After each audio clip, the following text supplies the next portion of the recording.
ಹಾಗಾಗಿ ವೈಯಕ್ತಿಕ ವಿಚಾರಗಳನ್ನ ಫ್ಯಾಮಿಲಿ ಬಗ್ಗೆ ಮಾತಾಡೋ ವಿಚಾರಗಳಾಗಲಿ ಇಂಥ ವಿಚಾರಗಳಾಗಲಿ ಯಾರೇ ಆಗಲಿ ಮಾತಾಡಬಾರ್ದು. ಅದು ನಾನು ಮಾತಾಡ್ಬೋದು, ಇನ್ನೊಬ್ರು ಮಾತಾಡ್ಬೋದು.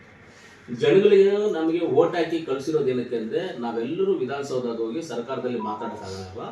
ನಮ್ಮೆಲ್ಲರ ಕೋಲಾರ ತಾಲೂಕಿನ ಜನಗಳು, ಎಲ್ಲರ ಜನಗಳು ಸೇರಿ ನನ್ನನ್ನು ಜನಪ್ರತಿನಿಧಿ, ನಮ್ಮ ಕೋಲಾರ ತಾಲೂಕಿನ ಜನಪ್ರತಿನಿಧಿ, ನಮ್ಮ ಪ್ರತಿನಿಧಿಯಾಗೂ ನೀನು ಕೆಲಸ ಮಾಡು ಅಂತ ಹೇಳಿದ್ದಾರೆ. ಜನ ಕೊಟ್ಟಿರೋದೇನು, ನಮ್ಮ ಪ್ರತಿನಿಧಿಯಾಗಿ ಹೋಗಿ ನಮ್ಮ ಕೆಲಸಗಳನ್ನು ಮಾಡಿಕೊಡು, ನಮಗೆ ಲೈಟ್ ಕೊಡು, ಕರೆಂಟ್ ಕೊಡು, ಮೋರಿ ಕೊಡು, ನಮಗೆ ನೀರು ಕೊಡು, ಕೆರೆಗಳು ರೆಡಿ ಮಾಡು, ರಾಜಕೀಯಗಳು ರೆಡಿ ಮಾಡು, ಎಲ್ಲವನ್ನು ಹೇಳಿ ಇದನ್ನ ಹೇಳಿ ಜನ ನಮ್ಮನ್ನು ಕಳಿಸಿದ್ದಾರೆ.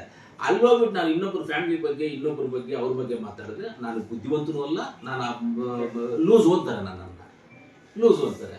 100% ಆಗಿ ವಿಧಾನಸೌಧ ಅಂದರೆ ಸರ್, ಅದು ಹೌಸ್ ಒಳಗಡೆ ನೀವು ಯಾವತ್ತು ಹೋಗಿದ್ದೀರಿ ಸರ್? ಒಳಗಡೆ ಹೋಗಿದ್ದೀರಾ? ಹೌಸ್ ಒಳಗಡೆ ಹೋಗಿದ್ದೀರಿ? ಯಾವ್ದಂದ್ರೆ ನಡೀದೇ ಇರೋ ಸಂದರ್ಭದಲ್ಲಿ ನೋಡಕ್ಕೆ ಹೋಗಿರ್ತೀರಾ. ಅಷ್ಟು ಎಲ್ರಿಗೂ ಬಂದ್ಬಿಟ್ಟು ನಾವೇನೇ ತಪ್ಪು ಮಾಡಿದ್ರು, ಏನೇ ಮಾಡಿದ್ರು ನಾವು ಅದು ಸರೋಗ್ಬಿಡ್ತೀವಿ. ಆ ಸ್ಮೆಲ್ಲು, ಆ ವಾತಾವರಣ, ಅಲ್ಲಿರುವಂಥ ವೈಬ್ರೇಷನು, ಅಲ್ಲಿರುವಂಥ ಎಲಿವೇಶನು, ಅಲ್ಲಿ ಸರ್ ನೀವು ಹೆಂಗನ್ನ ಕೂತ್ಕೊಳ್ಳಿ, ನಿಮ್ಮ ಚಳಿ ಆಗುತ್ತೆ ಒಳಗಡೆ. ಅಷ್ಟು ಎಲಿವೇಶನ್ ಅಷ್ಟು ಚೆನ್ನಾಗಿದೆ. ಆ ರೀತಿಯಲ್ಲಿ ಹೊರಗಡೆ ಅಲ್ಲೋದು ಎಲ್ಲ ಸರಿ ಹೋಗ್ಬಿಡ್ತೀವಿ. ಯಾರೋ ಒಂದು 10-2% ಈ ಥರ ಮಾತಾಡೋದು ಖಂಡಿತವಾಗ್ಲೂ ಅದರ ಒಳಗಡೆ ಕಾಲಿಡಬೇಕಂದ್ರೆ ನಾವು 100 ಜನ್ಮ ಎತ್ತಿರಬೇಕು. ಅಂಥ ಸಂದರ್ಭದಲ್ಲೂ ಅವಕಾಶ ಸಿಗುತ್ತೋ ಇಲ್ವೋ ಆ ಜಾಗದಲ್ಲಿ ಹೋಗ್ಬೇಕು. ಅದು ನಮ್ಗೆ ಎಸ್ಪೆಷಲಿ ನಮ್ಮ ಕರ್ನಾಟಕ ಅಸೆಂಬ್ಲಿನಲ್ಲಿ ಅಲ್ಲಿ ಹೋಗ್ಬಿಟ್ಟು ನಾವು ಬೇರೆ ಬೇರೆ ಮಾತಾಡೋದು, ಬೇರೆ ಈ ಥರ ಎಲ್ಲ ಕೆಟ್ಟ ವರ್ಡ್ಸನ್ನು ಯೂಸ್ ಮಾಡೋದು ಅದೆಲ್ಲ ಸರಿ ಇಲ್ಲ. ಮಾತಾಡಬಾರ್ದು, ಯಾರೇ ಆಗಲಿ ಮಾತಾಡ್ಬಾರ್ದು. ಯಾರು ಮಾತಾಡಿದ್ರು ತಪ್ಪೇ.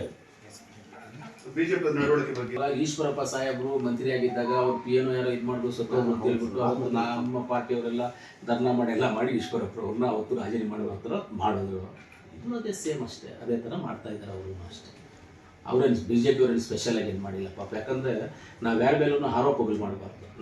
ನಾನು ಎಸ್ಪೆಷಲಿ ನಾನಾಗಿ ಇರೋದಾದರೆ ಹೇಳ್ಬಿಡ್ತೀನಿ ಹಿಂಗೆ ಸರ್ ಅಂದ್ಬಿಟ್ಟು ಆರೋಪಗಳು ಮಾಡಬಾರ್ದು. ಅವ್ರೇನು ಮಾಡಿ ಅವತ್ತು ಈಶ್ವರಪ್ಪನವ್ರು ಏನೋ ಇದು ಮಾಡಿದ್ರು ಅಂತೇಳಿ ಅವ್ರು PAಗಳವ್ರು ಏನೋ ಮಾಡಿದ್ರು ಅಂತ ಅವ್ನು ರಿಸೈನ್ ಮಾಡಿಸಿದ್ರು.